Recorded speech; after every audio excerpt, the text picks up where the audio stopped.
होई आळवी तुझी स्वर भजनी. कुशावती जिल्ह्यातलं निमाण तालुका म्हळ्यार काणकोण. करमलघाट काढलो की फुडें दिसता ती काणकोणची नगरी. काणकोण हे नाव कण्वपुरम या संस्कृत नावावेल्यान पडले. या भागात कण्व ऋषीचे वास्तव मेळटा. ह्याच वास्तव्या वयल्यान कण्वपुरम हे नाव पडले आणि आता कण्वपुरमचे काणकोण झाले. या तालुक्यात श्री मल्लिकार्जुन देवस्थान आशिल्ल्या जाग्याक श्रीस्थळ म्हणून वळखतात. तर या श्रीस्थळात श्री मल्लिकार्जुनाची उत्पत्ती अशी झाली.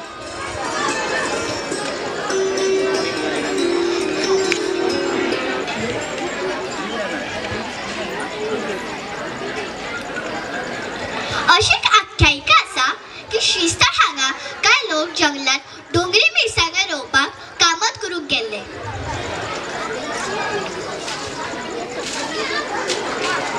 हे कामत निवळ करताना एका वावराड्याची कुराड एका शिळेर म्हळ्यास फातराय पडली.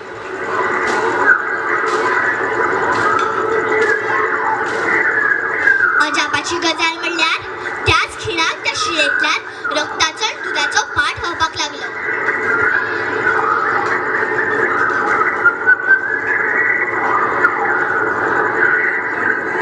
हे पळोवन लोक भियेले. तेन्ना वावराड्यान वेळ वगडाय नासतना आपल्या तकलेर बांदिल्लो तुवालो काडून शिळेर बांदलो.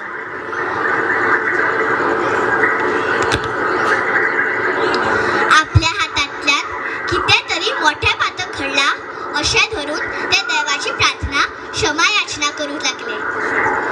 तेन्ना अजाप अशें घडलें की रगत व्हांवपाचें थांबलें. तेन्ना वावराड्यांनी जेवणा खातीर हाडिल्लें उकड्या तांदळाचें शीत आनी तोरीची भाजी एका करमलाच्या खोल्यार दवरून ताका नैवेद्य दाखयलो.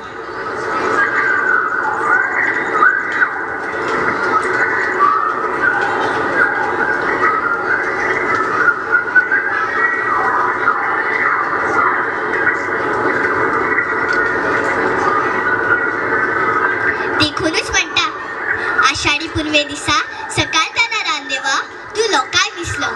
खसखशीत पात्रांतल्यान व्हांवतालें रगत भुतयेंतले उकडे शीत दवरून करमल्याच्या खोल्यार नैवेद्य तुका दाखयलो. तो दीस आसलो आषाढ म्हयन्याचो आषाढी पुनवेचो. आनी अशा तरेन श्री अडवट सिंहासनाधीश्वर श्री मल्लिकार्जुनाची उत्पत्ती श्री